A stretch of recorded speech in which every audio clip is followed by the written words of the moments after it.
학원을 못 찾는 애들이 있으면은 보내줘. 그래서 오라고.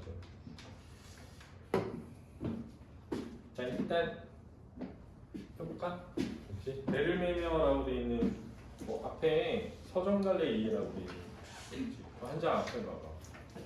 서정갈레이. 거기부터 해야 돼. 왜냐면 이거 시험이 많이 나왔어. 알았지? 여기서. 자, 일단 보면 학습 목표의 서정갈래의 형성화 방법과 구성 요소에 대한 이해를 바탕으로 시를 감상한다 이렇게 돼 있잖아. 요거 니네 성신 프린트 첫 번째 할 때 설명한 거야. 학교 선생님들이. 그렇지? 그래서 이걸 먼저 좀 설명해 줄게. 자, 이게 갈래가 뭐래? 갈래가 자유시 서정시라고 돼 있잖아. 얘가 무슨 갈래래? 서정갈래라고 했단 말이야. 왜 서정갈래라고 하지? 그래서 수업했는데 봐봐. 중요하다. 서정갈래는 형식상 뭘 지니고 있어야 되지? 운, 유리랑 압축이야. 이걸 뭐라고 하니? 함축이라고 하는 거야. 그렇지? 이 두 가지야. 형식적으로는 잘 봐. 길이가 길지 않고 길이가 어때야 돼? 짧아. 신. 니네가 책을 펴자마자 길이가 짧아. 그럼 신해? 라고 이해하게 되는 거야. 알았지? 그리고 그걸 읽어보면 뭐가 느껴져야 돼? 운, 유리 느껴져야 돼. 이게 형식적 특징 두 가지야. 꼭 기억해. 내용. 그게 중요하다. 내용은 정서를 표출하고 있다는 거야. 정서. 그렇지? 그래서 정서를 거꾸로 한 번이 서정. 그래서 서정갈래라고 하는 거야. 근데 정서라는 게 쌤이 뭐라 그랬어? 생각과 뭐? 감정이야. 사실은 정서란 감정을 펼쳐내다 라는 뜻이야. 감정을 펼쳐내다라는 뜻이라고. 그런데 수능에서는 정서를 생각을 포함했었어. 알았니?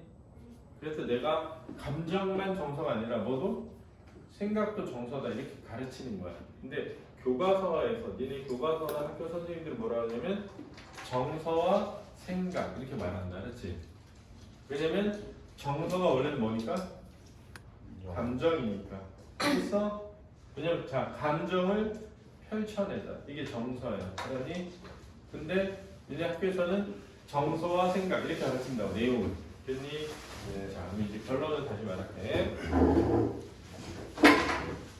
서정갈래라고 하는 이유는 정서를 펼쳐내는 갈래이기 때문인 거야. 이해됐지? 정서가 뭐냐면 생각과 뭐라고? 감정을 펼쳐내는 거다. 어떤 것에 대한 생각과 감정을 펼쳐내는 걸 서정갈래라고 하는 거야. 됐지? 근데 형식적 특징 두 가지 뭐라고? 운유라고 뭐? 압축. 그렇지? 함축과 운유. 이 두 개를 잘 기억해줘야 돼. 그렇지? 그럼 이게 이제 서정갈래야. 근데 이 서정갈래의 형성화 방법과 구성 요소 이렇게 돼 있잖아. 자, 여기 잘 봐. 이 서정갈래가 어떻게 형상화하느냐? 첫 번째, 화자가 등장해. 알았니? 그치? 두 번째, 상황이 나와. 시적 상황이라 그래, 이거를. 됐니? 자, 우리 수업 시간에 했었는데, 상황에는 몇 가지가 있다? 세 가지가 있다. 알겠지? 첫 번째 뭐니? 현, 실. 두 번째, 성, 찰. 세 번째, 관, 자, 잘 봐. 지금 이 사람은 배를 매는 것을 뭐 한 거야? 관찰한 거야. 이해됐니? 이 시는 배를 매는 걸 뭐 했다? 관찰한 거야. 알았지? 자, 요 상황에 대한 세 번째 반응이 나오는 거야. 그치? 이때 이 반응은 크게 두 가지. 하나는 뭐냐면 아까 여기 했던 정서. 거기는 생각과 뭐? 감정. 그리고 태도. 이렇게 있는 거야. 됐지? 여기까지 됐지?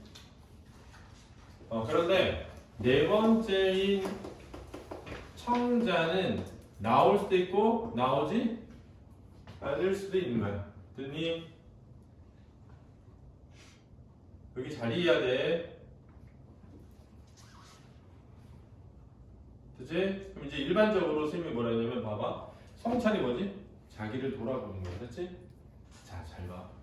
자신을 돌아본다고 할 때 자신을 돌아본다는 것에 돌아본다는 건 뭘 의미하는 거냐면 생각해 본다는 거야. 자기에 대해서 생각해 보는 거야. 그렇지? 그래서 어떤 걸 생각해 보는 걸 사색적이다. 이렇게 말하는 거야. 그렇지?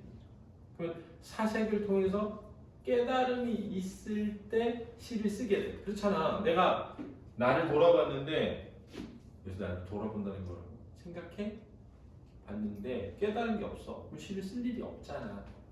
그럼 봐봐. 관찰도 내가 어떤 대상을 봤어. 연필, 분필을 봤어. 분필을 보고 뭔가를 생각해서 깨달은 게 있어. 그럼 시를 쓸 거 아니니, 그지? 이렇게 이게 분필을 보고 생각하는 걸 뭐라고 한다고? 생각해보는 걸 사색적이라고 하는 거야. 알았지? 그러니까 봐봐. 지금 얘는 배를 매는 것을 뭐 한 거야? 관찰한 거야. 이 배를 매는 걸 관찰한 다음에 내가 뭔가 생각해본 거야. 그러니까 무슨 적이라고? 사색적이 되는 거지. 뭘 생각한 거냐면 저 배를 매는 게 뭐가 시작되는 과정? 사랑이 시작되는 과정하고 비슷하네. 그리고 그게 사실은 사랑의 뭐다? 본질이라고 뭐 한 거야? 이렇게 되는 거지. 이해되니? 이 연결을 잘 이해해야 돼. 그래서 선생님이 방학 때 이 설명 엄청 많이 한 거야. 그래서 시를 그렇게 정리하라고 한 거야. 계속. 그래야 거기서 안 배운 것도 풀 수 있어야 되기 때문에 항상 언제든 학교에서 배우지 않은 것도 다 풀 수 있어야 되니까. 언더스탠드 됐지? 그런데 이제 잘 봐. 그런데 내가 이러한 것들을 잘 봐. 이러한 것들을 어떤 표현 방법에 의해서 하는데 기본적으로 심상을 뭐라 그래? 다른 말로 이미지라고 해. 그렇지? 그리고 표현 방법. 이 표현 방법에 비유법이 있고 변화법이 있고 강조법이 있고 상징도 사용한다. 그렇지?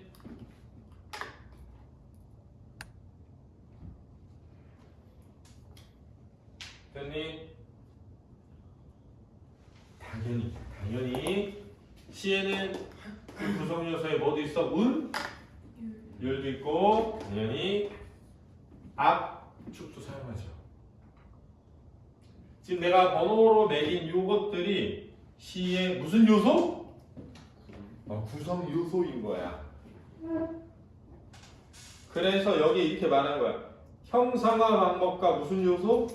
구성 요소에 대한 이해를 바탕으로 시를 감상할 수 있다. 이게 목표이기 때문에 이 학습 목표와 관련된 문제를 내는 거야. 알았니? 이해됐지? 자, 일상에 떠올린 생각을 서정적으로 표현해보고 그 결과를 친구들과 공유할 수 있다. 그래서 다음 상황에 뭐 래퍼 벅찬이 쓴 랩의 가사가 어떤 특징이 있는지를 알아보자. 여기 나오는 거고요. 그 밑에 서정 갈래는 마음속에 떠오르는 뭐? 생각이나 느낌을. 자, 이 생각이나 느낌을 가로쳐봐. 이걸 뭐라 그래? 두 글자로. 정서. 써놓고 함축적으로 가로쳐놔. 함축적 가로쳐봐. 이걸 다른 말로 뭐라 그래? 압축적으로 표현하는 문학의 한 갈래로 시가 대표적이다. 시 속에서 말하는 일을 뭐? 하자. 그럼 쳐놔봐. 시에 담긴 생각을 시상이라고 하는데 시상의 동그라미 쳐봐. 시상의 동그라미 쳐봐. 쳤니? 네. 자, 그럼 시상이 뭐냐? 앞에 봐봐. 시상이란 사실은 여기야, 여기. 미안.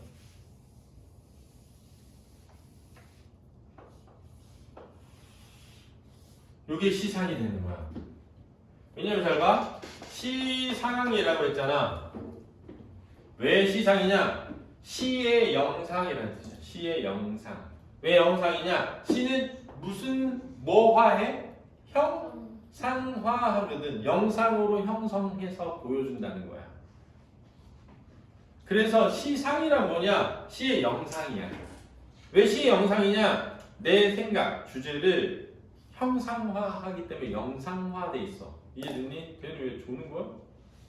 들어야 돼. 그런데 그러면 시상이란 뭐냐? 결론은 시의 내용이야. 그렇지? 시의 내용이야. 그러면 시의 내용 뭐냐? 바로 시의 상황과 뭐? 반응을 묶으면 그게 내용이 돼. 그럼 자, 내가 시를 쓰는 순간 시의 내용이 만들어질 거 아니니? 그지? 그렇잖아. 빨리 써놔. 쓰고. 야, 이거 써놓은 거 다 다시 정리해서 써야 돼. 앞에. 앞에 내가 빈칸 만들어 놓은 데다 공부하면서. 알았지? 자, 앞에 봐. 이제 그만 적어. 적어줄게. 내가 시를 쓰는 순간 시의 내용이 만들어지는 거야. 시의 내용이 만들어지는 순간 시상이 전개되는 거야.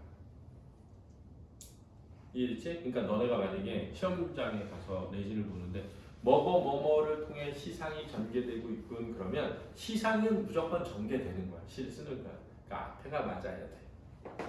이렇게 이해해야 돼. 이 문제에서 성신여고에서 뭐가 나오냐 이거 됐거든. 서답형 주관식 문제로 나온 게 요거였어. 요 두 개 쓰는 거. 어? 서답형 주관식 문제 답이 이거였어. 이거 봐봐. 이거 교사용 지도서에 있는 거 그대로 된 거야. 학교에서. 뭐의 방식으로 시상을 정리한다? 그럼 여기서 시상을 정리한다는 거야. 시의 내용을 펼친다. 왜 유추냐? 봐봐. 유추는 유사하고 비슷한 것에서 추리함이라는 뜻이야. 그럼 잘 봐. 배를 묶는 것과 사랑이 시작되는 것이 뭐하다? 유사하다라는 거야. 그러니까 이 사람은 배를 묶는 것에서부터 사랑이 시작되는 것을 뭐했다? 유추하여서 시를 썼단 말이야. 그래서 이게 유추의 방식으로 시상을 전개함이라고 분명히 나와 있고 이게 주관식으로 나왔는데 애들이 많이 들었어.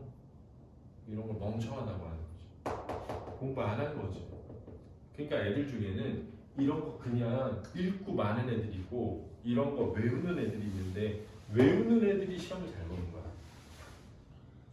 그냥 읽고 유추 방식 이해했지. 근데 시험 문제 딱 풀려고 그러잖아? 갑자기 생각이 안 나. 암기를 안 해놨으니까. 그러면 못 푸는 거야. 알았지? 잘 기억해둬야 돼. 시상이란 뭐다? 시의 내용이다. 시의 내용은 뭐다? 상황과 반응이다. 자, 상황 뭐다? 세 가지. 현실, 성찰, 관찰. 반응 뭐다? 정서, 태도. 됐지? 그럼 이제 다시 가볼게. 잘 봐. 시에 담긴 생각을 뭐라고 하는데? 시상이라고 하는데 화자는 자신과 대상을 둘러싼 무슨 시점? 상황. 그래서 상황 나오잖아. 에서 생겨난 뭐를? 정서를 운율이 있는 언어로 드러내면서 시상을 뭐한다? 전개한다. 한편 시에서는 이미지 뭐라 그래 다른 말로 상 비유나 뭐 상 진과 같은 무슨 법? 그래서 여기 내가 다 정리해놓은 거야. 됐지? 활용 주제와 관련된 화자의 정서를 효과적으로 드러내주는 기능을 한다. 정서를 효과적으로 드러내준다. 요거 밑줄 그어봐. 자, 정서를 효과적으로 드러낸다. 다른 말로 하면 주제를 효과적으로 드러낸다지, 그지? 그래서 선생님이 선지에 나오는 말 중에 주제를 효과적으로 드러낸다, 주제를 부각하고 있다는 무조건 맞는 말이다. 왜? 시는 그렇게 하기 위해서 쓴 거니까. 알았니? 내가 시를 쓰면서 주제를 효과적으로 드러내지 말아야지. 이런 시는 없다는 거야. 주제를 부각하지 말아야지. 이런 시는 없다는 거야. 알았지? 주제를 직접적으로 드러내진 않더라도. 주제를 직접적으로 말로 쓰진 않더라도 효과적으로 드러내고 있는 거야. 부각하고 있는 거야. 이해됐지? 잘 기억해둬야 돼. 자, 여기서 벌써 문제가 하나 나온 거야. 그러니까 알아둬야 돼. 자, 다음으로 넘겨볼까요? 베르메미언. 자, 제재 선정 이유라고 되어 있는 거 왼쪽에 위에 거 이런 거 중요합니다. 읽어봐야 돼요. 그냥 넘어가지 마세요. 베르메미언은 부둣가에서 자 부둣가에 손을 쳐봐. 이거 성신여고 시험 문제 나왔어. 이거의 의미. 자, 그래서 부둣가는 공간적 배경이 된다. 알았지? 됐니? 갑자기 날아든 밧줄로 배를 매는 행위를 통해 사랑의 본질을 깨닫는 화자의 내면을 서정적으로 형상화한 작품이다 그랬거든요. 시각적 이미지를 주로 사용하여. 야, 여기 줄 봐봐. 시험에 냈다. 시험에 냈어. 정신 이거 시험에 나왔어. 니네 학교. 그렇지? 이 시는 무슨적 이미지를 주로 사용하고 있다? 이거 시험에 나온 거야. 화자의 행위와 배의 이미지를 그리고 있다. 그리고 그 이미지와 사랑의 무슨 성을 포착하여? 유사성을 포착하여. 자, 이 유사하고 비슷한 것에서부터 추론하는 걸 뭐라고 한다고요? 유출. 써놓고 작품의 주제를 드러내고 있어. 서정관례 이미지, 비유, 서정성 등을 효과적으로 할 수 있어서 이걸 선정했대요. 그러니까 이걸 내는 거야. 제재 연구라고 되어 있는 네모 박스를 할 건데 앞에 잠깐 볼까? 자, 이 그림 갈래가 뭐래? 자유시래. 그럼 자유시가 아닌 건 뭐라 그래? 고전시? 정영시. 아, 정영시라고 하는 거야.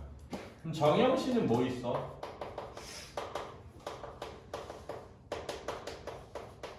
시조가 있는 거야. 봐봐. 시조는 무조건 세 줄로 써야 돼. 듣니? 정해져 있지. 됐어? 그 다음에 6개의 구로 나눠서 써야 돼. 그 다음 글자 수를 총 45자 정도로 써야 돼. 이게 정해져 있어. 이렇게 미리 형태가 정해져 있는 시를 뭐라고 한다? 정형시라고 해. 나머지는 다 자유시야. 여기까지 이해됐지? 근데 우리나라에서 완벽한 정형시는 딱 하나야. 뭐라고? 시조야. 한시는 정형시가 되게 많아. 5글자로 써야 돼. 4줄로 써야 돼. 오원절구. 5글자로 써야 돼. 8줄로 써야 돼. 5글자로 써야 돼. 16줄로 써야 돼. 7글자로 써야 돼. 4줄로 써야 돼. 이게 다 있어. 맞지? 근데 우리는 딱 여기에 맞춰서 써야 돼 하라고 만들어진 건 시조 하나야. 됐니? 나머지는 엄밀히 말하면 다 자유시야. 알았니? 근데 애매한 것들도 있어. 애매한 것들도 있어. 근데 그래도 엄밀히 보면 다 자유시야. 그러니까 우리나라의 정형시는 딱 하나야. 뭐라고? 시조. 외워놔. 됐지? 자, 그 다음 봐봐. 얘는 무슨 시래? 자유시고 무슨 시? 서정시. 왜? 서정관례니까. 서정관례니까. 자, 서정시는 뭘 표현해서? 정서를 표현해서. 정서가 뭔데? 생각과 감정. 알았니? 그럼 서정시 말고 뭐 있니? 말해봐. 배운 거. 서정시 말고 뭐 있어? 선덕아 뭐 있니? 잘 모르겠습니다.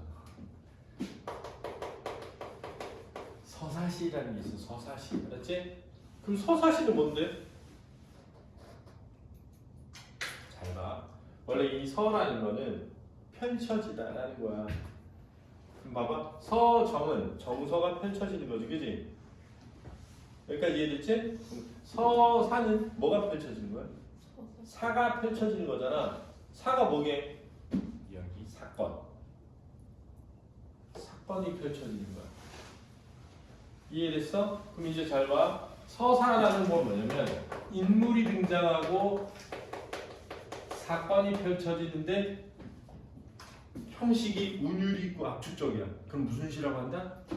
내용이 봐. 내용이 정서가 아니라 인물과 뭐? 사건인데 운율과 압축성이 있어. 그럼 무슨 시라고 한다? 서사시라고 하는 거야. 우리나라의 대표적인 서사시가 김동완이 쓴 국경의 밤이라는 시가 있어. 국경 지역에 살아가는 어떤 사람이 밤에 겪는 일을 시로 썼어. 무슨 시라고? 서사시지. 이나 나중에 배우게 될 수도 있는 수라라는 시가 있어. 수라, 백석의 수라. 내용이 뭐냐면 어느 날 밤에 새끼 거미 하나를 기어다니길래 문 밖에 다 버렸어. 근데 그 자리에 큰 거미가 엄마 거미로 보이는 거미가 막 나타나는 거야. 그래서 얘가 마음이 아픈 거야. 내가 방금 새끼 밖에 버렸는데 엄마가 새끼 찾으면 어떡하지 이렇게. 그래서 바깥이 춥고 차갑지만 그래도 새끼 있는데 가라고 엄마 거미를 갖다 다시 버렸어. 근데 그 자리에 너무 작은 새끼 거미 한 마리가 막 기어다니고 있는 거야 또. 그 내가 지금 엄마를 저쪽 보냈는데 여기 더 저 작은 새끼가 있는 거야. 근데 화자는 지금 거미를 버리는 행위, 거미를 보는 것, 관찰을 한 거잖아. 근데 이 화자가 누군 백성인데 백성이 일제강점기 신이야. 일제강점기에 우리는 수탈을 겪으면서 경제적으로 어려워져서 가족들이 먹고 살기에 뿔뿔이 뭐하게 됐어? 흩어져서 돌아다녔어. 이걸 유랑이라고 하잖아. 심히 설명 많이 했잖아. 그지? 그러면 그 거미와 자신의 처지가 무슨 시대? 동시. 그래서 너무 마음이 아프고 너무 가슴이 찢어졌고 너무 불쌍해서 얘를 엄마한테 다시 보내주려고 고운 종이, 부드러운 종이에 고이 받아서 이렇게 올라오라고 했는데 얘가 도마가 나를 무서워하면서 너무 마음이 아파. 그런 내용이야. 근데 그것도 잘 보면 어떤 사건이 일어나지. 그래서 그 시의 특징이 서사적 이렇게 나와. 서사시는 아니지만 서사적인 면이 있다. 이런 뜻이야. 이해됐지? understand? 이해가 돼? 그럼 선생님 서정시, 서사시 말고 뭐 있나요? 극시가 있어요. 극시. 극시는 뭐냐면 앞에 햄릿 이렇게 써 있고 바다요 바다요 바다요 어디론가 가고 싶은 나의 마음 막 이어와 이렇게 나온 다음에 사랑은 언제나 뭐 써 있어. 근데 다 시야. 근데 인물이 써 있고 그 사람 대사인데 시야. 그럼 극시라고. 왜? 극갈래처럼 쓴 시라고 해서. 그래서 서사시, 서정시, 극시 이렇게 있는 거야. 이해됐니? 그러니까 앞으로 봐. 그냥 서정시 이렇게 이해하지 말고 왜 서정시인지를 알아줘야 돼. 알겠니? 나중에 서사시가 뭔지 알겠지 이제. 자유시가 뭔지 알겠지. 그럼 자 서정적이래. 그건 당연하지. 그 서정적이라는 건 뭐야? 이게 정서 표현 위주라는 거야. 정서 표현 위주가 뭔데? 생각과 감정.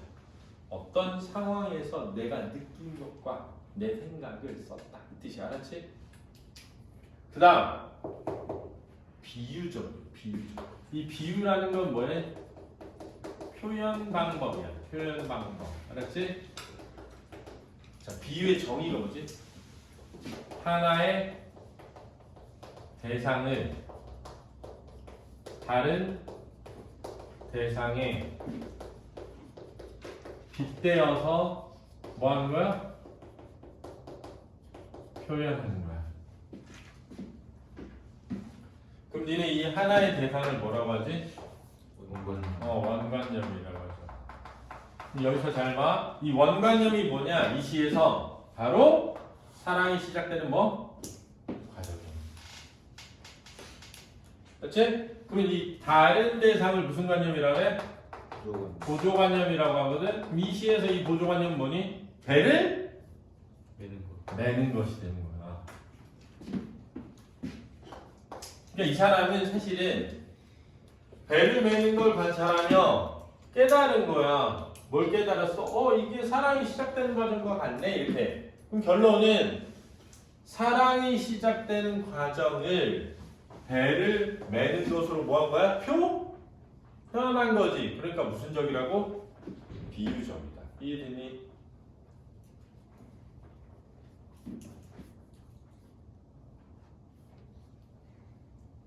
됐죠? 그 다음에 이 시는 무슨 적이래? 낭만적이래. 낭만적이라는 게 뭐니?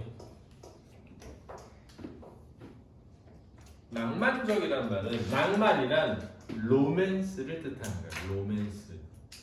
그렇지. 남자들끼리 서로 좋아하고 막 붙어지는 거 뭐라 그래? 브로맨스라고 그러잖아.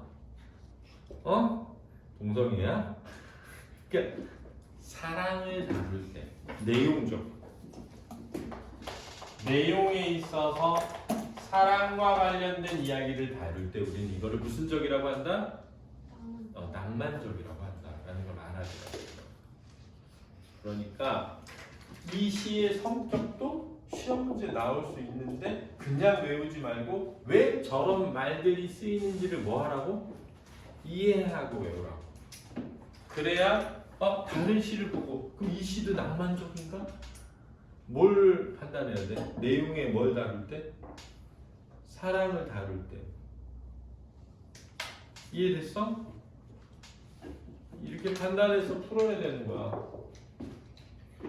가와 나는 모두 사색적이라는 공통점이 있대. 사색적인가? 생각해봐야 되잖아, 그지?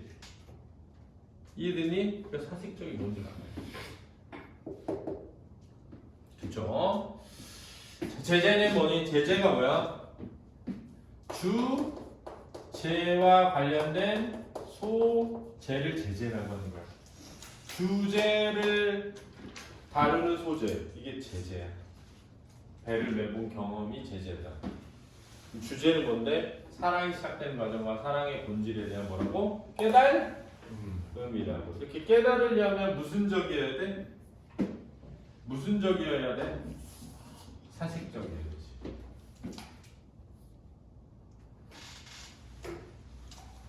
그렇지? 그 다음 유추가 뭐라고? 유사하고 비슷한 것에서 뭐 하는 거라고?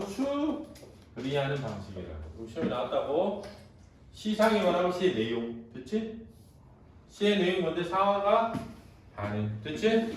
그걸 전개하고 있다. 상징적 의미를 지닌 소재를 사용해 주제를 부각하고 있다. 이렇게 됐는데, 자, 이것도 중요하다. 자, 상징이 뭐니? 상징. 어떤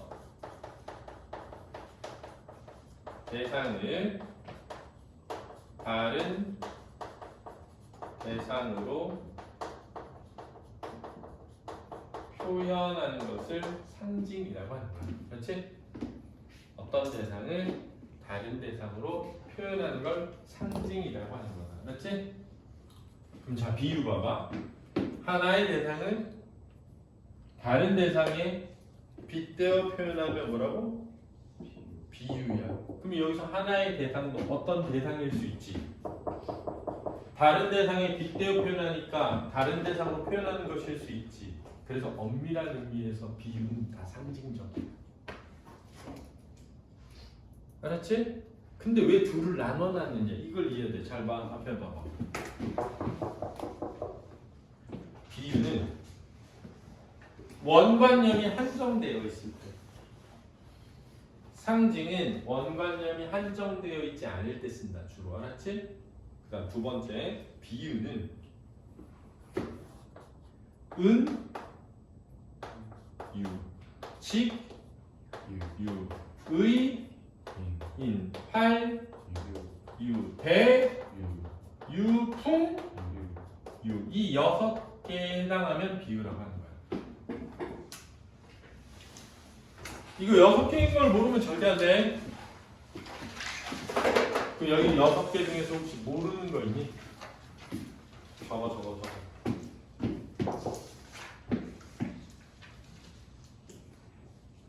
지금 6개에서 모르는 거. 하류는 무생물을 생물처럼 표현할 때. 산이 들판을 달려. 이렇게 나왔어. 달리는 거 꼭 사람만 하는 건 아니잖아. 됐어? 또. 대유는 부분으로 전체를 나타내는 걸 대유라고 그래. 예를 들면 나에게 빵과 자유를 달라라고 했는데 빵이 식량 전체를 의미해. 그다음에 백의의 천사 그랬어. 그럼 백의는 흰 옷인데 흰 옷은 간호사가 입는 간호복을 뜻하는 거였거든 원래. 그래서 백의의 천사는 옷을 통해 간호사 전체를 나타내는 거야. 이걸 대유라고 해. 어떤 특징이 되는 한 부분으로 전체를 빗대어 표현하는 거야. 또 풍류는 뭐냐면 잘못. 야, 어떤 애가 잘못을 지가 했는데 오히려 화를 내. 그럼 그걸 어디에 빗대느냐? 방귀 낀 놈이 성냈네. 속담에 빗대어서 표현하는 걸 풍유라고. 지금 일어나는 어떤 상황을 속담에 빗대어 표현하는 걸 뭐라고 한다? 풍유라고 한다. 됐지 이제. 그럼 이렇게 이해했습니다. 잘 봐. 배를 매는 행위를 사랑이 시작되는 것을 배를 매는 행위에 빗대어 표현했으니까 뭐라고? 비유인데 이 배를 매는 게 뭘 상징해? 사랑이 시작되는 걸 상징하는 거야. 이해됐니? 언더스탠드 됐지? 그래서 상징을 어떤 사람들은 뭐라고 하냐면은 함축적 의미를 지닌다 이렇게 말해. 왜냐하면 잘 봐. 배를 묶는 것에 함축적 의미가 뭐니? 사랑이 뭐 되는 것? 시작되는 것. 이렇게 되기 때문에 다 중요한 말이야. 근데 너네는 그냥 들으면서 아 그렇구나 하고 넘어간 걸 시험 문제 낸단 말이야. 근데 시험 문제 냈을 때 너네가 바로 풀 수 있으려면 아 그렇구나 하면 바로 못 풀어. 왜 그렇지? 이런 말이 왜 나오지? 그걸 이해하고 있어야 빨리 풀려. 알았지? 아 이거 당연하지 하면서 풀게 되는 거야. 근데 그렇구나 하는 건 그렇구나가 안 돼. 왜냐면 그때 의문을 품어보지 않았기 때문에 왜 그러지? 이러면서 그 순간에 못 풀어. 고민해. 이게 시장이 전개되나? 시장이 전개되는 게 뭔지 모르니까 시장이 전개되는 거 어떻게 하지? 그 순간 이렇게 되는 거야. 이거 비유라고 그랬는데 상징이라 이렇게 되는 거야. 알았지? 사랑이라는 추상적 관념. 자, 이거 중요하다. 추상적이라는 게 뭐지? 눈으로 보거나 손으로 만질 수 없는 거. 그거를 다른 말로 관념적이라고 해요. 그래서 같은 말이야. 추상적이라는 거. 관념이라는 거. 시각적 이미지로. 시각적 이미지 눈으로 뭐 할 수 있는 거? 볼 수 있는 것으로. 무슨화하고 있다? 구체화하고 있다. 그래서 이렇게 말한다. 추상적인 것을 무슨화해서 표현한다? 구체화해서. 문제 봐봐. 사랑이 시작되는 거 무슨 적이야? 배를 매는 건 이렇게 돼 있는 거야 지금.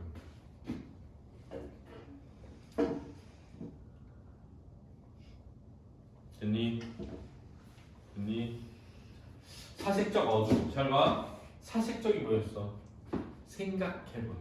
뭘 생각해보는 거. 맞지? 됐니?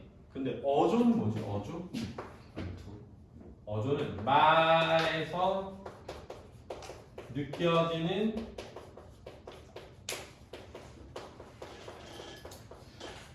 분위기야.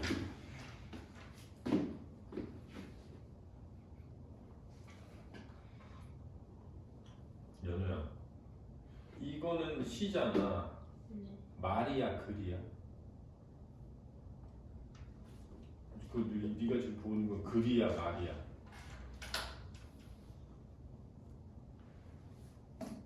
너 지금 뭐 보고 있어? 말 듣고 있어? 글씨를 보고 있어? 그렇지, 글씨를 보고 있는 거야. 봐봐. 예를 들어서 내가 야, 너 나가. 이거랑 야, 너 나가. 이거랑 다르잖아. 이게 어조거든 원래. 그렇잖아. 내가 제이야 하는 거랑 제이야 이거 다르잖아. 어조는 말에서 느껴지는 분위기인데 시는 말이 아니라 글이잖아. 그러니까 글을 보고 어떻게 그런 어조를 느끼냐고. 그래서 잘 들어.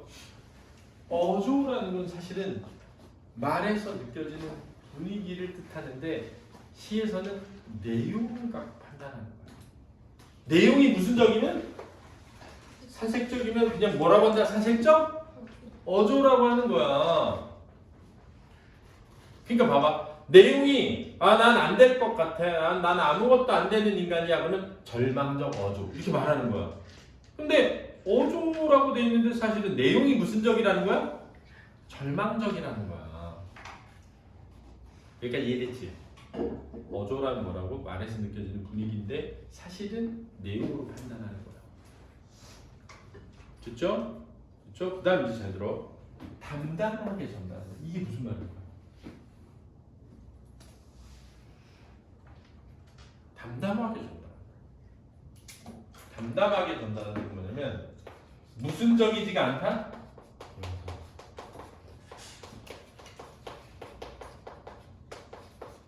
뜻이야. 영탄적이지가 않다. 영탄정이 아니라 영탄적이지 않다.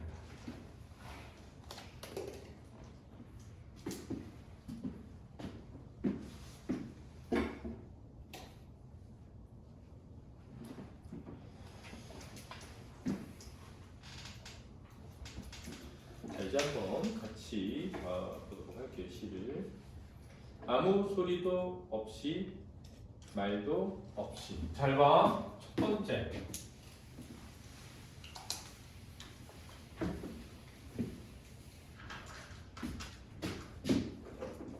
아무 소리도 없이 말도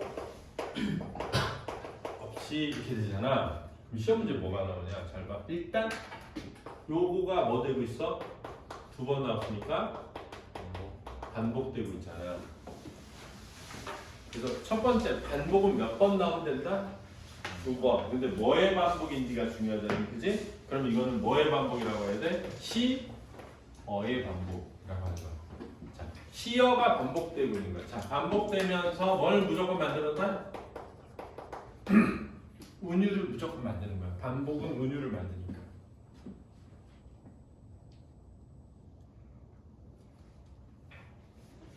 근데 그 밑에 보면 예고 없이 갑자기라고 돼 있잖니, 그지? 이거 시험이 냈어? 학교에서. 그대로 그냥 예고 없이 갑작스럽게 일어난 상황임을 드러내고 있군. 이렇게 냈다. 알았지? 이거 아무것도 아닌 것처럼 생각하지 말고 외워놔야 돼. 등 뒤로 털썩 있거든요. 등 뒤로 털썩 밧줄이 날아와 나는. 자, 여기 이제 잘 봐.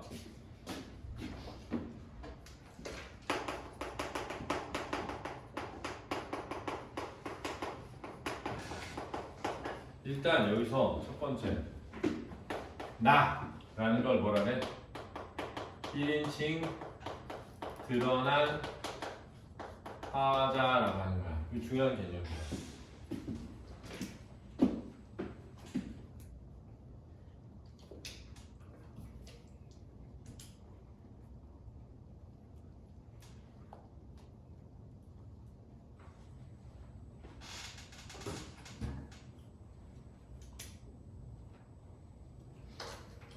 그치?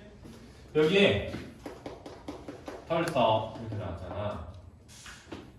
얘 시험 문제 뭐라고 나오지 않니? 이거 무슨 상징어지? 음성. 이거 음성 상징어다. 얘 의성어계 의태어계. 뭐가 달라요? 응? 의성어는 소리를 흉내내는 거고 의태어는 모양을 흉내내는 거야. 의태요. 이거 의성어가 의태어가. 얘는 의성 의태어야. 둘 다냐, 알았지? 소리를 나타내면서 동시에 모양을 나타내기도 한다고. 알았니? 그러면 이제 만약에 봐봐.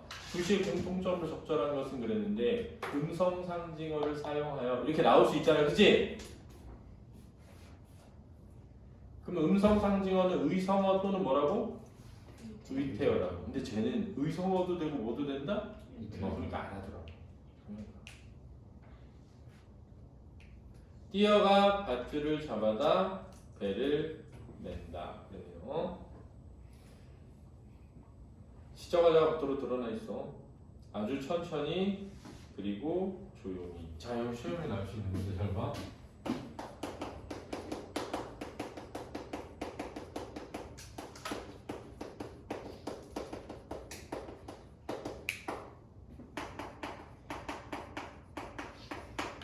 근데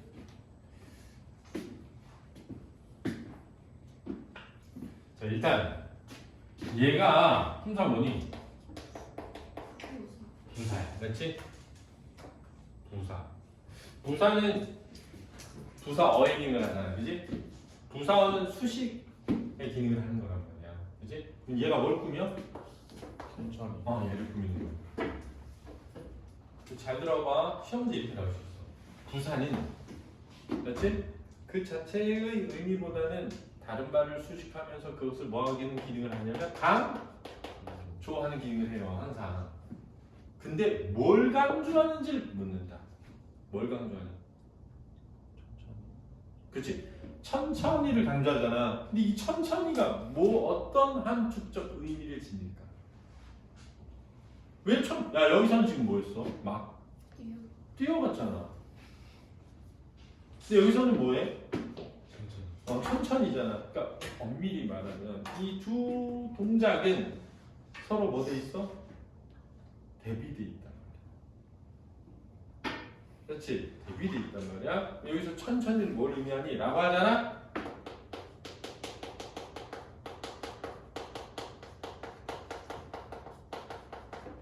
조심스러운 태도로 강조하는 거야. 그래서 거기서 조심스럽게 다가가는 모습을 형상화.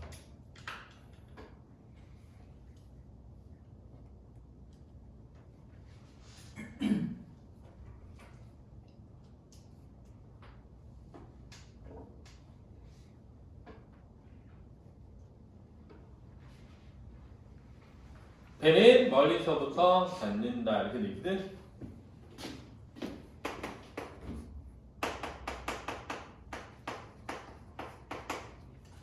여기서 닿는다, 이제 이 닿는다는 무슨 형이니? 현재형이야, 그렇지? 평서형이야, 그렇지? 감탄형이 아니잖아. 이렇게 평서형으로 종결될 때 약간 담담한 어조가 되는 거야. 그렇지? 그 다음에 닿는다라고 현재형으로 쓰잖아. 그럼 두 가지가 나타나게 돼. 두 가지가. 하나는 뭐냐면 현재형 시제를 쓰면 뭐가 느껴지냐? 생동감이 느껴져. 지금 내 앞에서 이 일이 움직이고 있는 것처럼 느껴지는 거야. 그렇지? 두 번째는 현장감이 느껴진다. 내가 이 현장에 마치 있는 것처럼 느끼게 되는 거야.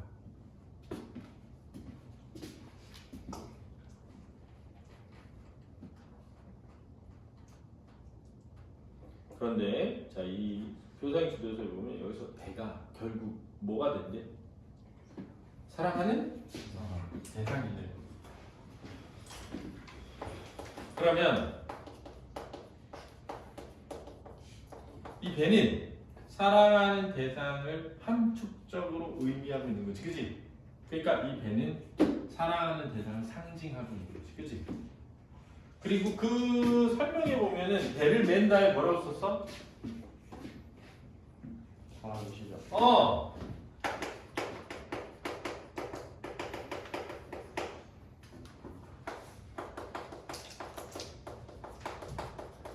그러면 잘 봐. 여기가 시작되는 뭔 거야? 과정이지. 그럼 사랑이 시작되는 과정은 예고가 있어 없어? 없이 갑작스럽게 일어나는 거지. 예를 들어서 장서영이 오늘 학원에 처음 왔어. 처음 왔는데 김지성이 그냥 아무 생각 없이 오늘 교수님이 9시라고 했는데 그래서 왔는데 장서영부터 보자마자 갑자기 내 마음이 이상하게 심장이 막 두근 걸 지금 되게 짜증나는 표정으로 예를 든 거잖아. 그럴 수 있잖아. 아니 뭐 내가 난 오늘부터 사랑을 시작해 봐야지. 그러고 시작되는 게 아니잖아. 그러고 시작되는 게 아니잖아. 선생님이 아버지가 돌아가셨거든요. 아버지가 돌아가셨는데 그리고 난 다음에 2달 뒤에 학교에 선배 아빠가 돌아가신 거야. 근데 그 선배가 이제 선생님이 출마했었거든. 그때 학생회장에 그걸 도와주던 선배 아버지가 돌아가셨다는 거야. 이제 조문을 갔어. 갔는데 그 병원이 요 수유역 있는 데 있는 병원에서 되게 큰 병원 무슨 병원 있거든. 수유역 사거리인데 모르겠어. 한 무슨 병원이야. 그래도 거기 가서 장례식장 갔는데 아니라고. 갔는데 처음에는 별 생각 없었는데 가가지고 이제 뭐 저하고 술을 먹었을 거 아니니. 거기 앉아가지고 술을 먹는데 2달 전에 선생님이 아버지가 돌아가셨잖아. 그러니까 그 2달 전에 아버지 돌아가셨던 그 뒤에 감정들이 몰랐는데 내가 되게 힘들었나 봐. 그래서 갑자기 눈물이 막 나는 거야. 그래서 혼자 소주를 먹고 있는데 눈물이 갑자기 주르륵 흐르면서 대성통곡을 하고. 그랬더니 이제 거기에 그 선생님 선배 가족들 입장에서는 아니 왜 남자애가 와가지고 갑자기 자기 아버지도 아닌데 자기 아버지 돌아가신 사람보다 더 서럽게 울잖아. 그럴 거 아니냐. 니네 생각에 그게 이해가 안 되잖아. 이상하잖아. 이해됩니다. 이해되지? 너는 이제 내가 왜 그랬는지 들었으니까 이해되잖아. 그래서 어떻게 됐니? 그 선배 여자랑 사귀었어. 왜? 여자에서? 응. 대박이다. 야, 내가 그런 생각을 하고 그런 게 아니라 내가 무슨 그런 야 선배고 여자고 우리 때는 나이 많은 선배랑 사귀는 경우가 많지 않았거든. 그때는 연상이랑 사귀고 이런 게 거의 없었어. 그럴 때인데 생각해봐. 나는 그냥 선배로 맨날 지내면서 막 누나 했단 말이야. 학교에서 그랬을 거 아니야. 그리고 진짜 그런 생각이 1도 없었어. 아, 난 선배랑 사귀 이런 생각 1도 없는데 그것만이 전부는 아니지만 그래서 사귀었다는 아니지만 내가 울어서 사귀었다 이건 아니지만 그래서 울었는데 나중에 보니까 나중에 결과적으로는 그게 어떤 계기가 됐을 수 있지. 왜냐면은 그 선배 입장에서는 내가 그렇게 막 너무 서럽게 우니까 안쓰러웠을 수 있잖아. 그 나는 또 한편으로 되게 미안했지. 왜냐면 내가 장례식장 가서 너무 많이 쳤다는 기분이 들고 그래가지고 장례식이 끝나고 충분히 쉬다가 와서 도와달라고 했는데 바로 나와서 스님 선거 대자보 막 쓰고 하는 걸 도와줬단 말이야. 그러니까 나는 고맙잖아. 그래서 선배 오늘 뭐 끝나고 술 한잔 하실래요? 이렇게 해가지고 술을 먹다가 야 그래서 중요한 건 뭐야? 그 선배가 누구야? 여자 선배가 누구야? 구경환 선생님이야. 예? 지금 알지? 연상이에요? 진짜요? 그게 지금 우리 쌤 와이프야. 진짜요? 진짜야. 걔 가서 물어봐. 거짓말이지. 진짜 알지는 선생님이 저기 구경환 선생님 그 아버지 돌아가실 때 자기 때 울었냐 물어봐. 맞다 그러지. 진짜야. 거짓말이야. 그러니까 이게 봐. 내가 말하는 건 그게 아니고 선생님의 얘기가 아니고 이 뒤에 가면 나오지만 결국 이 사람은 어느 날 부둣가에서 그렇지? 배를 매는 행위를 했던 경험을 떠올려 보는데 내가 그 뒤에 누군가를 사랑하는 과정을 겪어보니까 비슷하다는 거야. 왜? 사랑도 뭐 없이 갑작스러워. 그지? 근데 끌림이 있으니까 처음엔 뭐해가? 그러나 상대방이 어떨지 모르니까 약간 어때? 조심스럽죠. 그렇게 사랑이 뭔가 너네들 몰라. 근데 내가 미리 얘기하는데 대학교 가서 사귀어라. 근데 사실 솔직히 고등학교 때 사귀었대. 저는 중학교 때부터 사귀었던 것 같은데 저는 많이 사귀었어요. 그렇습니다. 셀 수, 너 뭐하고 있어? 빨리 벗어. 셀 수가 없어. 셀 수가 없어. 그렇지. 근데 나는 진짜 기억이 안 나. 너무 많이 사귀어가지고. 개인적으로 근데 나는 사실 지금은 완전 F지만 그때는 극T였거든. 극T여가지고 누굴 사귀든 상관이 없었어. 지금도 왜냐면 아니야. 지금 F고 누굴 상기든 봐봐. 내가 더 좋아. 진짜 있잖아. 이렇게 예쁜 애랑 사귀는 내가 너무 좋아. 그래서 쟤를 좋아하기보다 날 좋아해. 그래서 공부를 해야 되는데 내가 좋잖아. 그러니까 공부를 해. 왜냐면 쟤 때문에 공부를 안 하면 내 인생을 망치는데 난 누굴 더 좋아해? 나를 더 좋아하거든. 그래가지고 어느 날 진짜 그랬어. 그 여자애가 오빠 오빠 이렇게 막 자기 만나는 거 힘들고 왜냐면 이제 시험 기간 되면 내가 안 만났거든. 오빠 공부해야 된다 보니까 그냥 우리 헤어지는 게 어때요? 그래서 그래 그럼 다음 인생에 또 만나자. 그리고 바로 헤어졌어. 왜냐면 생각해보니까 얘가 헤어지고 싶구나. 그래서 헤어지면 되지. 근데 얘가 뭐라냐 어떻게 그렇게 말했어. 아니 지가 헤어지는 게 어떠냐고 내가 대답을 했잖아. 그거 좋은 생각인 것 같다. 그랬더니 어떻게 그렇게 말을 하냐. 그럼 어떻게 말을 해? 생각을 했잖아. 헤어지는 게 어때요? 좋은 것 같다. 다음에 만나자. 좋은 거잖아. 근데 어떻게 생각해? 맞지? 좋은 거. 그치 내가 엄청 애티라서 그런 것만 아니잖아. 그런 거 많은 거. 그쵸? 나좀 애티도 있는데 막 마음은 좀 아팠어. 얘랑 헤어질 생각이니까 마음이 좀 아팠지만 생각해보면 그게 맞는 것 같아. 왜? 얘는 지금 헤어지자고 말할 정도로 힘들잖아. 내가 뭔데 걔를 힘들게 해.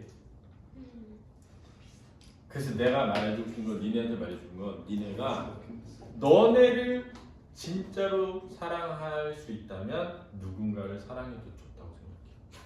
그 중학교도 그래. 근데 너네를 진짜 사랑할 수 없으면 누군가 사랑하지 마라. 그럼 왜냐면 나를 파괴시키거든. 나를 파괴시키거든. 근데 어떤 경우에는 사랑은 자기가 파괴될 정도로 누군가를 좋아하는 것일 수도 있어. 사실은. 그 선생님은 그런 게 부러울 때도 있어. 그런 사람을 보면 부러워. 막 불구덩이에 뛰어드는 사람 있잖아. 막 결혼해서 가정을 차렸는데 이혼을 각오하고 불륜을 저지른 사람들 보면 부러워. 왜냐면 진정한 사랑 아닙니까 그건? 야 진짜 가족까지 있는데 가족을 버리고 누굴 좋아한다면 진정한 사랑일 수 있잖아. 근데 나는 안 돼. 왜? 나는 내가 더 좋아. 아무리 예쁘고 좋은 여자가 있어도 그 여자보다 내가 더 좋은데 내가 이 여자랑 사랑하면 가족을 파괴시켜야 되는데 가족을 파괴시키는 건 나의 명예를 훼손시키는 거고 나의 어떤 신념을 파괴하는 거고 나를 훼손시키는 거니까 나는 그게 싫어. 내가 훼손되는 게 그렇단 말이야. 아니 그럴 수 있잖아. 내가 말하고 싶은 건 그럴 수도 있지 않냐는 거야. 그렇지? 그러니까 이 사람이 말하려고 하는 건 내가 볼 땐 이거야. 어느 게 먼저인지 몰라. 어느 게 먼저인지 모르는데 이 사람은 배를 어느 날 부둣가에서 배가 막 이렇게 가까이 다가오면서 갑자기 밧줄을 던진 거야. 근데 내가 그 일을 하는 사람도 아니지만 이거 도와줘야 되나 보다 라는 생각으로 갑자기 뛰어가서 이걸 묶는데 조심스럽게 천천히 묶었어. 그랬더니 배가 슥 다가와가지고 이제 닿았어. 근데 어느 날 생각해보니까 내가 누구를 만나서 사랑하게 되는 과정을 생각해보니 내가 예상하지 못했던 어떤 곳에서 예고하지 못했던 어떤 일로 그 사람 만나게 돼. 그러면서 내가 너무나 설레고 뛰어가지만 한편으로 조심스러워. 그렇게 묻게 되는 것 아닐까? 여기서 끝나는 건 아니야, 이 시간. 알지? 그 뒤에도 있어. 봐봐. 근데 봐봐. 사랑은 쉼표. 호젓한 부둣가에 우연히. 자, 우연히라는 말은 그 위에 아무 소리도 아무 말도 없이 등 뒤로 털썩. 이거랑 같은 말이야. 알았지? 별 그럴 일도 없으면서 넋놓고 앉아있다가 그랬거든. 자, 여기서 부둣가는 무슨 공간이라고? 시적 공간이야. 사랑이 찾아오는 공간이자 사랑을 받아들이는 공간인데 이 부둣가를 수식하는 말이 뭐하니야? 호젓한이 뭐니?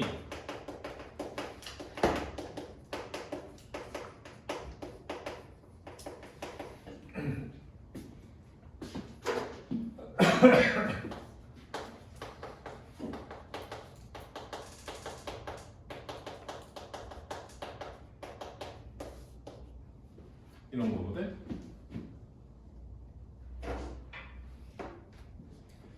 이거는 생긴 생각 때는 이 상태를 나타내는 말이야. 야, 내가 막 누군가를 사귀면서 엄청 뜨겁게 마음이 뜨겁고 막 그런 상태에서 누군가 또 사랑에 빠질 일은 없잖아.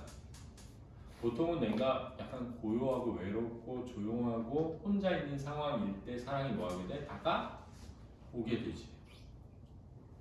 그러니까 자, 이 부둣가만 나왔는데 지금 시험에는 공간적 배경으로 이 부둣가를 수식하는 말은 뭐야? 호젓탄이잖아. 이 호젓탄은 이 부둣가에 뭘 나타내? 상태를 나타낸다고. 이 상태가 어떤 상태라고? 고요하고 한적한 상태를 드러낸다. 꼬가라도 알았지? 이게 어쩌면 사랑이 시작되는 상황에서의 그 이전 상태지. 그치? 그 이전 상태. 그치? 우연히 별 그럴 일도 없이 넉넉히 앉았다가 배가 들어와 던져지는 밧줄을 받는 것. 그럼 봐봐. 사랑은 밧줄을 받는 것. 그러면 A는 B. 이게 무슨 법이야? 은유법이잖아. A는 이게 뭐야? 원관념이지. 밧줄을 받는 것 이게 B잖아, 그지? 이게 무슨 관념이야? 보조관념이잖아. 아 그래서 선생님이 그랬잖아. 봐봐. 제2의 눈은 호수다. 이게 은유법이라고. 왜냐면 봐봐. 제2의 눈이 무언관념? 원관념이지. 호수는 보조관념이잖아. 그러니까 제2의 눈을 호수에 빗댄 거지. 근데 이 둘 사이에 공통적 속성이 드러나 있지 않아. 이렇게 드러나지 않은 걸 은이라고 하는 거야. 은폐했다. 숨겼다. 은폐해서 비유했기 때문에 뭐라고 한다? 은유라고 한다 그랬잖아. 그럼 형식이 뭐라고? A는 뭐? B다. 이렇게 된다고. 사랑은 밧줄을 매는 것. 사랑은 원관념, 밧줄을 매는 것은 보조 관념. 그러니까 사랑을 뭐에 빗댔어? 밧줄을 매는 것에. 무슨 법? 은유법. 지규는 뭐라 그랬어? 뭐뭐처럼. 뭐뭐처럼 뭐뭐듯이 뭐뭐같이 뭐뭐인양 이렇게 쓰는 거잖아. 왜? 이 둘의 공통적 속성을 직접 드러내어서 비유하니까. 예를 들면 제2의 눈은 호수처럼. 요즘에 호수 가봐. 완전 써왔지. 이렇게 변하면 이게 공통적 속성이잖아요. 공통적 속성을 드러내서 비유하면 지규가 돼. 의는 사람이 하는 걸 사람처럼, 화류는 무생물 생물처럼, 대유는 부분으로 전체를, 풍유는 어떤 상황을 속담에 빗대요. 이해됐지? 예. 꼭 하나 더 나. 자, 여기서 의미하는 건 어느 날 갑자기 운명적으로 찾아온다 라는 뜻이야. 사랑이 어느 날 갑자기 운명적으로 찾아오는 것임을 드러낸다. 그럼 이거는 전부 사랑이 뭐 되는 과정? 시작되는 과정을 표현하는 거야. 사랑은 어떻게 시작된다? 어느 날 갑자기 예고 없이 운명적으로. 알았니?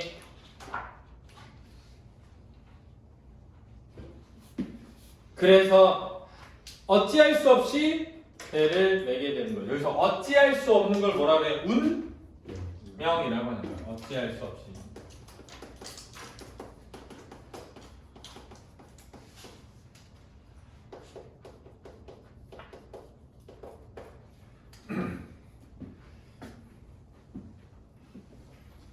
교수님이 우리 아들이 고3 올라갈 때 같이 제주도에 가서 한라산 등반을 했어. 꼭대 등반. 꼭대 딱 찍고 내려오는데 우리 아들이 그런 거야. 아빠는 어떻게 20년 동안 엄마를 그렇게 한 사람을 그렇게 사랑하면서 살 수 있었냐는 거야. 자기는 진짜 그게 되게 너무 힘들다고 느껴지고 되게 난 못할 것 같다는 거야. 그래서 내가 그랬어. 나도 마찬가지야. 나도 엄청 힘들었어. 나는 그거 진짜 힘들어. 안 돼. 유혹이 엄청 많어. 그랬어. 근데 내가 뭐라 했냐면, 근데 원래 쉬운 일에는 가치라는 게 생기질 않는다. 내가 니네 엄마 아빠들 다 서로 잘 사랑하고 계시겠지만 어쨌든 엄마 아빠가 서로를 잘 사랑하고 계시는 건 진짜 대단한 거야. 쉬운 일이 아니야. 그 당연하다고 생각하면 안 돼. 진짜 어려운 일이야.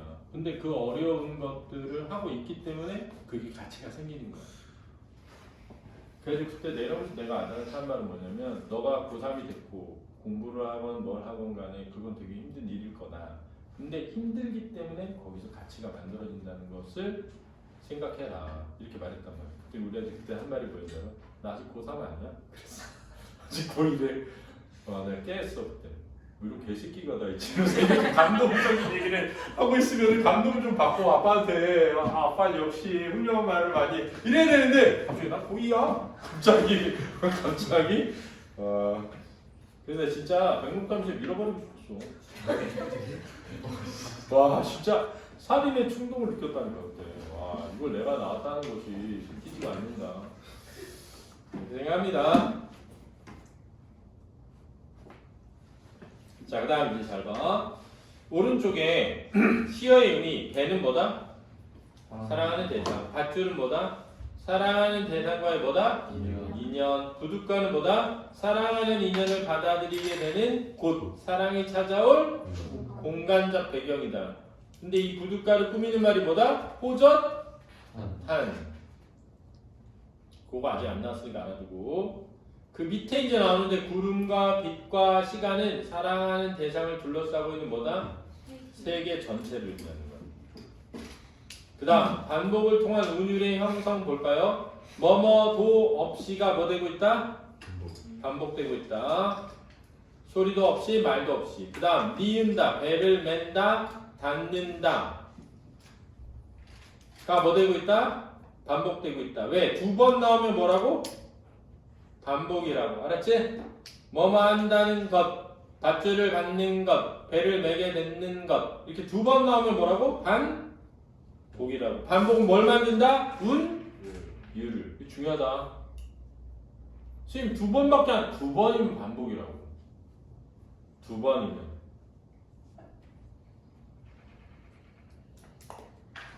그래서 그 밑에 봐. 동일하거나 유사한 어휘, 유사한 통사 구조를 반복적으로 사용하여 뭘 만들고 있다? 이거 시험 문제 나왔어. 별표 써놓고 알아서. 이 말 그대로 나왔어.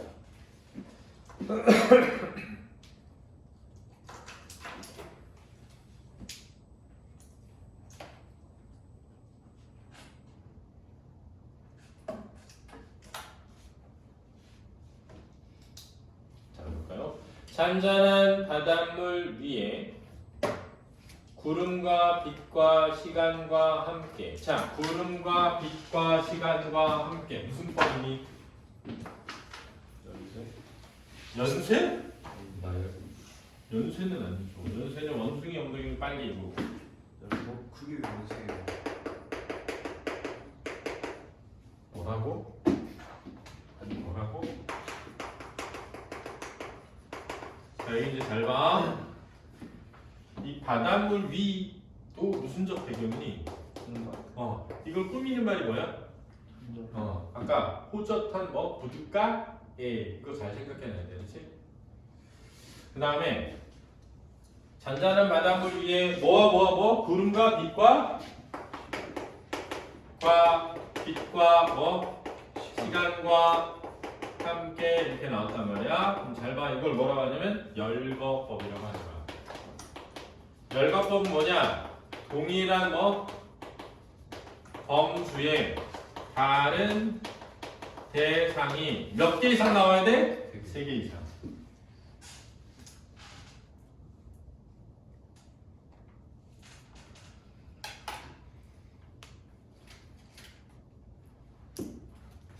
잔잔한 바닷물 위에 배가 이렇게 한 척 있는데 그냥 이 배만이 아니고 이 배를 둘러싸고 있는 구름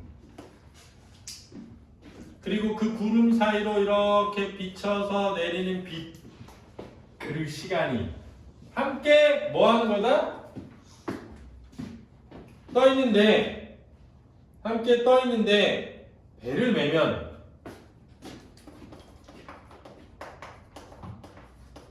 자, 배를 매는 건 뭐라고? 사랑이 뭐 되는 거야? 시작되면 이런 거죠. 구름과 빛과 시간이 반복됐지? 함께 뭐 해진다? 함께 뭐 해진다? 매어진다. 이렇게 말했어. 그러면 자, 잘 봐. 공통 범주는 뭐냐? 함께 묶이는 것이지. 다르지 다. 구름, 빛, 시간 다 다르잖아. 그지?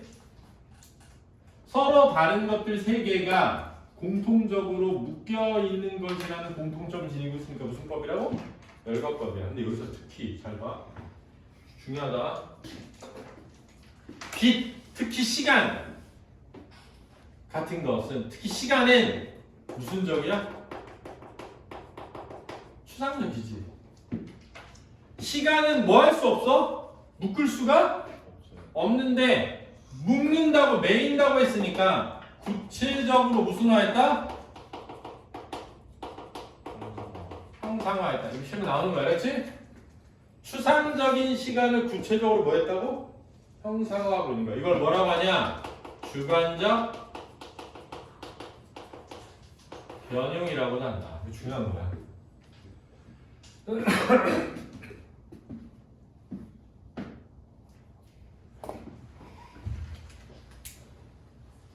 외워진다는 것도 처음 알았다. 얘들아, 알았다. 세 글자로 쌍기역으로 시작하는 거 뭐? 깨달. 그래서 이게 여기 나오는 거야. 그럼 이게 뭐야? 사랑의 뭐? 본질이 되는 거야. 뭐가? 아, 사랑이 시작되는 건 배를 매는 거고 시작되는 과정은 예상하지 못했던 거지. 그치? 사랑의 본질은 뭐야? 구름과 빛과 시간이 함께 뭐인 거? 매어? 이거를 알아야 돼. 내가 이거 나 진짜 이거 알았잖아. 선생님이 진짜 사귀기로 한 거야. 그랬더니 갑자기 아침에 전화가 왔어. 뭐라고? 오빠 오늘 뭐하니? 그래서 모르는 왜? 그랬지. 아니 오빠 우리 사귀기로 했잖아요. 그런 거야. 다른 사람이에요. 그런데 그 전에 그런데 그렇지. 아니 그래서 물어보는 건데요. 이러는 거야. 아니 근데 그걸 왜 물어봐? 그렇지. 아니 우리 사귀기로 했으니까 그런 거는 좀 그러는 거야. 아 나 좀 이따가 뭐 도서관 가가지고 뭐 하려고 그랬더니 아 그럼 우리 같이 가재. 그래서 왜? 그랬더니 우리 사귀기로 했잖아 이러는 거야. 아니 사귀기로 한 건데 근데 웃긴 건 뭐냐면 그게 되게 당연하다고 생각하는 거야. 그 선생님이 사귀기로 했는데 친구가 갑자기 미팅을 갔는데 인원이 부족하다고 해서 알았단 말이야. 그건 또 그때 전화하는 거야. 어디냐고 그러더니 왜? 어딘데? 네가 알면 안 되는데야? 그걸 끊었지.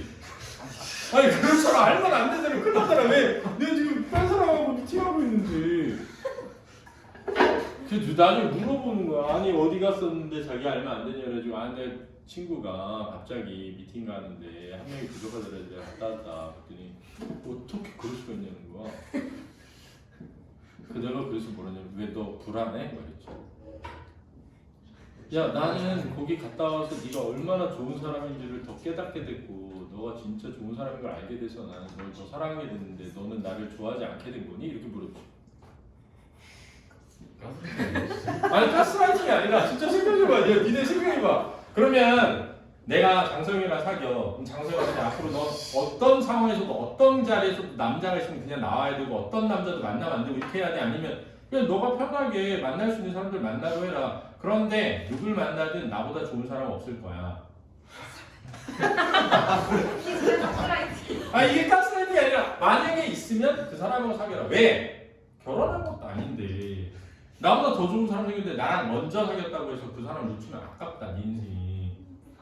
그리고 나 입장에서도 더 좋은 사람이 있는데 나랑 먼저 사귀었으니까 나랑 계속 사귀면 나는 비참하잖아. 내가 진짜 좋은 사람이어서 나랑 사귀어야 되잖아. 참 회사에서 그렇게 하라고. 그랬더니 걔가 막 고개를 끄덕이는 거야. 나도 마찬가지지 않냐. 그렇잖아. 내가 더 좋은 사람이 있는데 너랑 먼저 만나서 너랑 사귀는 거면 너 비참한 거야. 그리고 너는 훌륭히 좋은 사람이기 때문에 괜찮아. 걱정하지 마. 그랬더니 걔가 뭐라냐면 아니야 걔가 그랬더니 그걸 받아들일 수가 없대. 그래서 헤어졌죠. 받아들일 수가 없다는데 강요할 수는 없잖아. 강요할 수는 없잖아. 근데 이거 진짜 봐봐. 시간이 왜 매이는 것인지를 내가 느꼈다니까. 나랑 뭘 같이 하는 거야 계속. 근데 생각해보니까 사귀니까 원래 그게 맞지 않아? 그런 거 아니야. 그치. 그게 납득이 돼서 같이 뭘 하는 거를 했지만 모든 걸 같이 할 수는 없잖아. 그지? 근데 그럼에도 불구하고 내가 진짜 누구를 사랑한다는 건 나의 시간을 공유할 수 있어야 되는 거야.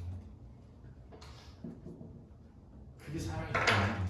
그러니까 나는 이 사람이 진짜 깨달음을 얻었다는 거. 내가 그래서 지금 농담한 게 아니라 얘 웃으라고 얘기한 게 아니라 이게 사랑의 본질이라는 걸 깨닫게 된다고. 야, 너네 생각해봐. 안지료 선생님. 아침, 점심, 저녁 다 누구랑 먹어?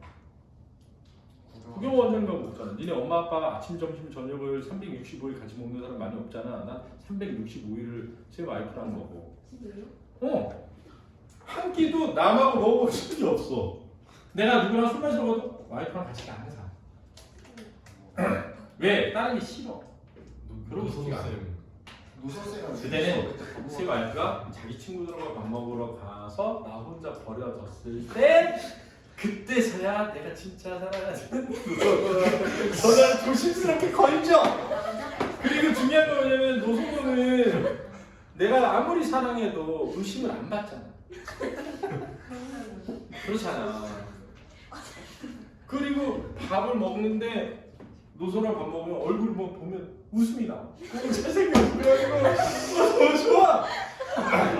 와. 근데 너네는 진짜 몰라. 지금은 진짜 많이 망가진 거야. 내가 얘가 대학교 딱 떨어지고 재수할 때 처음 딱 봤는데 와 미쳤다. 진짜 너무 잘생겼어. 거기 한 1200명 다니고 있었는데 재수학원에 애들이 막 밖에 줄 서서 보고 그랬어. 진짜요? 거짓말 같이. 여자애들이 수학 질문을 수학생한테 안 하고 걔한테만 해. 그 나는 다 모르지 속이 전 나쁜 것들 이러면서 막 나한테는 질문하면 안 오는 것들이 그래서 그래가지고 나중에 물어봐 너 선생님이 나한테 인사하면 안 받아줬어. 재수 없어가지고 내가 제일 싫어하는 인간이 그런 거거든. 잘생겼는데 공부 잘하는 애들 내가 진짜 싫어하거든. 그러니까 의대 간다고 깜치더니 떨어진 거야. 그래서 삼수하는데 의대 갔는데 1점 차이로 떨어졌어. 의대 못 가고 수학교과 간 거야. 의대 가려고 4수인가 3수한 거야. 근데 그때 세상에서 제일 고소했죠. 왜? 나 만약에 의사가 됐어봐. 내가 2번 다시 걔를 만날 일이 없잖아. 이게 성격을 했잖아. 그러니까 나는 학원을 차리면 국어 강사가 되면 수학 강사로 되면 우리 매일 볼 수 있잖아. 이 얼마나 아름다운 결말이니. 사랑은 이런 거야. 시간이 함께 느끼는 거. 이 공간에 같이 존재하지. 이 공간에 같이 있지. 이 시간을 같이 공유하지. 그게 사랑이 뭐라고? 이 깨달음이다. 사랑이란 그런 것을 처음 아는 것 깨달음. 아는 것 깨달음. 알아도 중요하다. 빛 가운데 배는 울렁이며 온종일 떠 있다. 자, 여기서 울렁이며 중요하다. 이 뜻 봐봐. 배가 물결에 흔들리는 모양과 뭘 의미한다? 사랑에 빠진 화자의 뭐한 마음? 그래서 무슨적 표현이다? 중이라는 건 두 가지 뜻을 지니고 있을 때 중의적 표현 들어간다. 온종일 중요하다. 온종일 뭘 의미한대? 떠 있다가 뭐라고? 감정이 들떠 있는 것과 또 배가 떠 있는 것. 중의적이야. 그럼 온종일은 뭘 의미해? 지속성을 의미하는 거야. 말하니 사랑의 감정의 무슨 성? 지속성. 써나 사랑의 감정의 지속성. 야, 근데 밑에 보니까 유추에 의한 시상 전개 보이지? 이 시험에 낸 거야. 성시는 이거 주관식 정답이었어. 유추가. 배를 매는 일은 사랑이 되는 거야. 밧줄이 갑자기 날아온 게 예기치 못한 순간에 갑자기 사랑이 시작되는 거야. 밧줄로 배를 매는 건 사랑을 받아들이는 거. 구름과 빛과 시간이 함께 베어 매어진 거. 사랑하는 사람 대상과 그 대상을 둘러싼 세계까지 뭐 하는 것이다? 받아들이고 유추거나. 사랑하는 대상과 그 대상을 둘러싼 세계까지 받아들이는 일이다. 이 의미야. 중요하다. 별표 쳐놔. 나중에 가면 있잖아 그 가족까지도 받아들여야 되잖아. 그치? 그런 얘기. 그러니까 생각해봐. 만약에 이혼해가지고 재혼하면은 장모님이 2명 되고 장인어른이 2명 될 수도 있는 거잖아. 그치? 그러니까 얼마나 복잡해, 그치? 근데 이혼하고 재혼한다? 진짜 사랑하면 할 수 있는 일이겠지. 그치? 얼마나 사랑하면 그렇게 할 수 있겠어. 근데 나는 그 진짜 그런 사람들 보면 박수 쳐줘. 그렇죠. 근데 난 안 할 거야. 그렇게까지 누구를 사랑하진 않아. 되게 더 사랑스럽지. 자, 그렇다. 그 다음 배가 울렁이며 온종일 떠있는 건 사랑이 시작되자 온종일 마음이 뭐하는 것?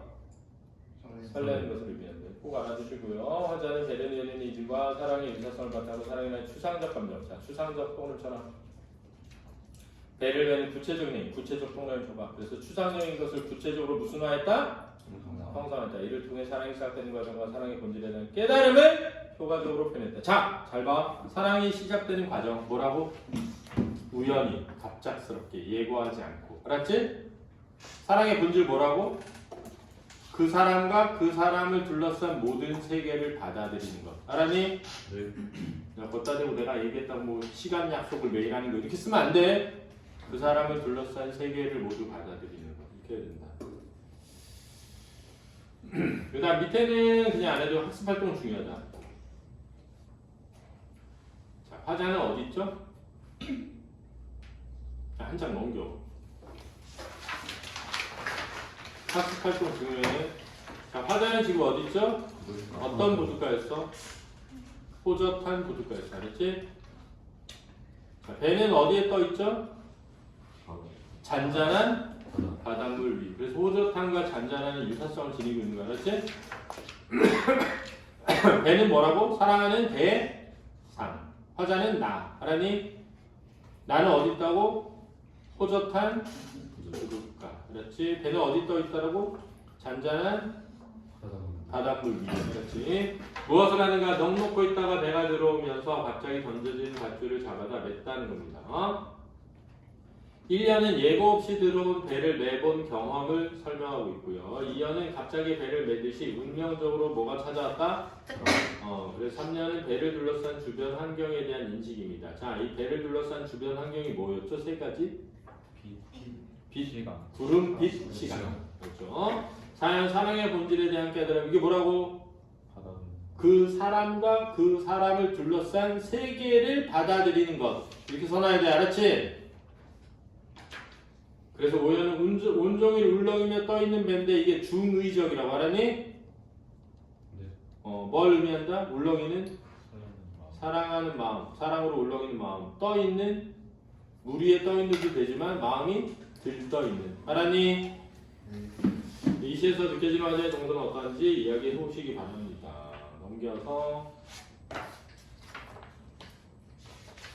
자, 이연을 갖고 정훈이가 여기서는 사랑의 시작이 마치 부두로 들어오는 배를 밧줄로 매는 것과 같다는 화자의 생각을 엿볼 수 있어. 왜 그럴 듯, 왠지 그럴 듯한 비유라는 느낌이 드는 걸 그랬잖아. 비유라고 알았지? 맞아. 그러니까 이때 매는 사랑하는 사람, 대상을 의미하는 시어라고 볼 수 있겠어. 그럼 밧줄은 뭘 의미할까? 여기서 밧줄은 사랑이 시작되게 해주고 사랑하는 사람을 내 곁에 머물게 해주니까 사랑하는 사람과의 뭐? 인연. 이거 중요하다. 이렇게 쳐놓으라고. 그렇다면 밧줄이 아무 소리도 없이 말도 없이 날아온다고 하는 것은 사랑이 그렇게 갑자기 운명적으로 시작되는 말이겠네. 그렇지. 그리고 어쩔 수 없이 배를 매게 된다는 식구에서 거부할 수 없는 운명적 사랑을 표현한 거라고 볼 수 있어. 그런데 뒤에서 배를 매면 구름과 빛과 시간이 함께 메어진다는 걸 처음 아는 게 사랑이라고 했잖아. 그 말은 사랑하게 되면 사랑하는 사람의 여러 주변 요소를 함께 받아들이게 된다는 뜻인 것 같아. 아, 뭐다? 낭만적이다. 이렇게 되는 거죠. 그래서 막 그 사람이 가난하건, 그지? 사실 뭐 선생님이 좀 이기적이긴 하니까 뭐 나를 더 좋아한다고 했으니까 그럴 수 있는데 나는 상대방이 뭐 가난하다 이런 거는 중요하진 않아. 그지? 그러니까 내가 이기적으로 날 더 좋아하니까 난 부자랑 결혼해 이런 건 아닌 것 같아. 그리고 솔직히 생각해봐. 부자랑 결혼하면 좋을 것 같아? 아니요. 나는 안 그럴 것 같아. 내가 부자여서 내 와이프한테 잘해주는 게 더 좋을 것 같아. 그지? 그게 더 멋있잖아. 부인 덕에 사는 것보다는. 그래서 선생님 개인적으로 무조건 예전에는 요즘 거의 같이 셋이 시민이랑 와이프랑 계속 떨어져서 지내질 않으니까 그런 적이 없는데 와이프가 친구들 만나러 가잖아 밤에 뭐 갔다 오라 그래 그럼 데리러 꼭 가. 끝날 때쯤 데리러 가가지고 무조건 계산을 해버려. 술값이랑 밥값이 무조건 그렇게 했어. 왜? 내가 너무 그럼 멋있어. 그런 내가 너무 좋아. 그런 내가 좋아. 그러니까 막 돈 많고 좀 학벌 좋고 막 예쁘고 그런 사람하고 사랑하는 것만이 행복은 아닌 거야. 잘 생각해보면 오히려 나는 개인적으로 그런 사람은 그냥 좀 옆에 멀리 두고 보는 게 좋은 거야. 그게 어떤 거예요? 노선호처럼 약간 멀리서 두고 보는 게 좋지. 그건 되게 위험하지. 가까이 있는 거. 그럼 되게 위험하다. 나를 뭐 할 수 있어? 파괴시킬 수 있거든. 진짜. 왜냐하면 너무 예뻐 여자친구가. 그러면 하루 종일 생각날 거야. 그럼 공부는 언제? 다음에. 그러니까 파괴되는 거지. 내 인생이. 그럴 것 같아. 근데 정신 차려야 돼. 진짜. 항상 좋은 거에는 나쁜 게 있어. 조심해야 돼. 다음 창구의 19에 사용된 이미지가 어떤 효과를 주는지 설명해보자. 이미지는 언어에 의해 마음속에 떠오르는 어떤 대상의 감각적 형상이다. 감각적 이미지는 시각, 청각, 후각, 촉각, 미각이 있고 어떤 감각이 다른 감각으로 전이되는 뭐가 있다? 이거 중요하다. 시야는 이미지 대상을 보다 구체적이고 생동감 있게 그려내거나 화자의 상황과 정서를 효과적으로 전달한다. 구체적이고 생동감 있게 그려낸다. 이거 중요하다. 이게 이미지의 효과야. 시험에 나왔다 이거. 똑같은 말로. 무슨 이미지를 사용해 구체적이고 생동감 있게 드러내고 있군. 맞는 말이 알았지? 자, 아무 소리도 말도 없이 등 뒤로 털썩, 조용한 가운데 밧줄이 날아오는 상황을 환기하는 이미지를 통해 새로운 상황이 특별한 예고도 없이 시작되는 것을 부각한다. 여기서 잘 봐. 등 뒤로 털썩 할 때 털썩이 무슨 어? 의성어, 의태어라고 했잖니. 그러니까 이 털썩은 시각적 이미지와 동시에 뭐? 청각적 이미지도 된다는 거 시험에 나올 수 있는 거야. 쳐나 써나. 자, 털썩 시각적 이미지면서 동시에 뭐라고? 청각적 이미지야. 공감각적 이미지는 아니다. 알았지? 아주 천천히 그리고 조용히 배는 멀리서부터 닿는다. 부두에 닿기 위해 매우 느리고 조용하게 다가오는 배의 이미지를 통해 새로운 사랑이 아주 어떻게? 밑줄 그어놔. 조심스럽게. 빛 가운데 배는 울렁이며 한 종일 떠있다. 이거 시각적 이미지야. 빛이 환한 바다 위에 파도에 얼렁이는 배의 이미지를 통해 사랑에 빠져 온종일 설레는 화자의 정서를 시각적으로 뭐했다? 형상화했다. 시각적 밑줄 그어놓고. 이 빛이라는 건 밝은 이미지 알았니? 사랑은 되게 빛나는 거죠. 이 시의 은유를 형성하는 요소를 살펴보자. 도 없이가 반복됐다. 소리도 없이 말도 없이. 니은다가 반복됐다. 맨다, 갖는다. 니은 것이 반복됐다. 갖는 것, 되는 것, 메어진다는 것, 그런 것, 아는 것. 구름과 빛과 시간이라는 단어가 반복되고 있죠. 됐니? 이게 뭘 만든다? 은유를 형성한다. 그 다음 5번은 이 유사성을 바탕으로 한다는 거, 이런 거 유추라고 한다는 거 알아두고요. 6번에 가면 한용운의 나룻배와 행인 이거 나갔니? 선더가? 했니? 저는 안 했어요. 너네 했어? 정신은? 했어요. 이거 원래 성신도 시험에 나왔어. 알았지? 이거는 쉬었다 하겠습니다. 네,